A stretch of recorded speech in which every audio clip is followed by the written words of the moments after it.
Good morning on January 31st, and here I am to remind you of this week's tasks and give one little teaching point or advice.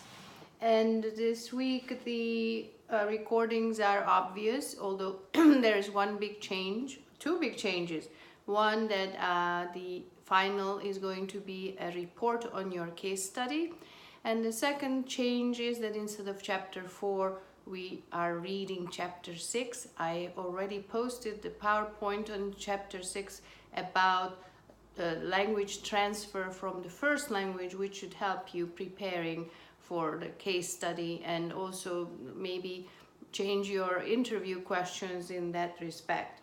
Then in the assignments, we have the grammar book, which will be the questions from part 2 of the grammar book, which has to do with nouns and noun phrases, and please submit those by February 11th. Then, of course, continuing on with the case study. So please plan on finalizing the questions by the end of next week. Next week is week 5, and remember, by week 8 we will need that first draft. So try to aim for having your materials done. Your interviewee should have replied to you about your questions. That way you will be on your own to start working on it. So that's about the reminders, and now let me tell you about a testing point, meaning a teaching point that this time is going to be about testing. As my background is in testing, second language testing, I wanted to give you here and there some points about it, because I was very much surprised about the outset and the aims of second language testing.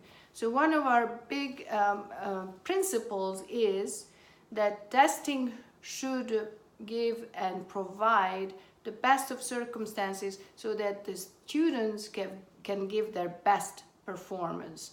So that should be given to everyone in the class, the same kind of setting. So that's why, excuse me, if you have different testing times, it can affect testing.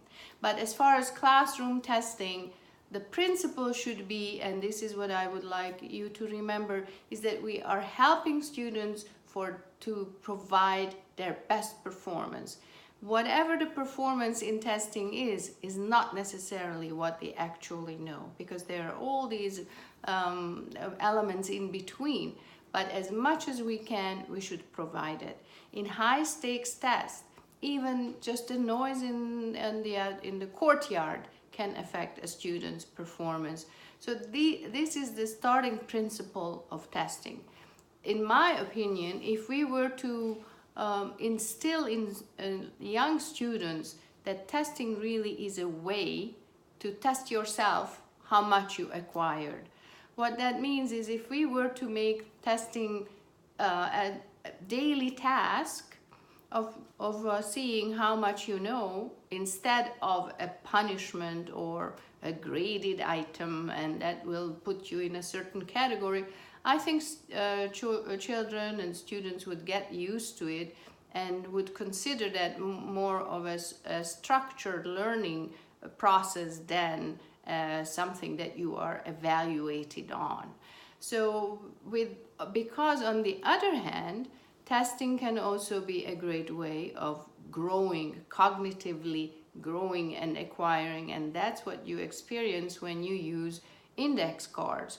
If you think that you know something because you are reading it and you seem like you are understanding it, that is very far from being able to recall it. And you probably have seen that with your linguistics glossary test yourself, because it seems obvious after having read it many times. But if you didn't have that matching sentence, it probably would have been a lot more difficult.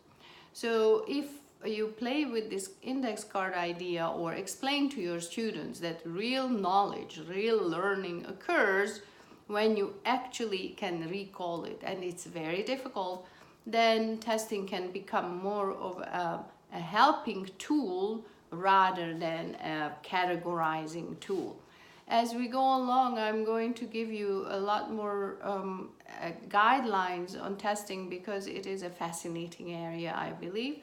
And I was very much, I was surprised at the time when I was studying it, how many aspects of it make sense and would be good to explain to teachers. And then of course a lot of you already know, and interestingly, of course, a lot of you are intuitively doing very good things in the classroom. And as every study or every field, many things are a part of common sense, and the book or a field just puts it in a structured and systematic order. That's what we are doing in a little bit in the second language acquisition book, because a lot of these things you might have also experienced yourself, but reading about it gives you the aha moment.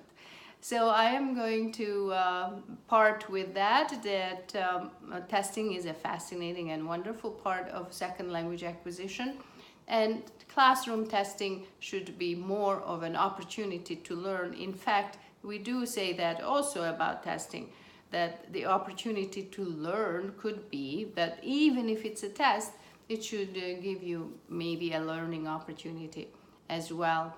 So have a great of the rest of the week. There is one deadline for Monday, and the other deadline is the week after for the grammar book. And please plan on having the case study interviews done next week on week 5. Bye!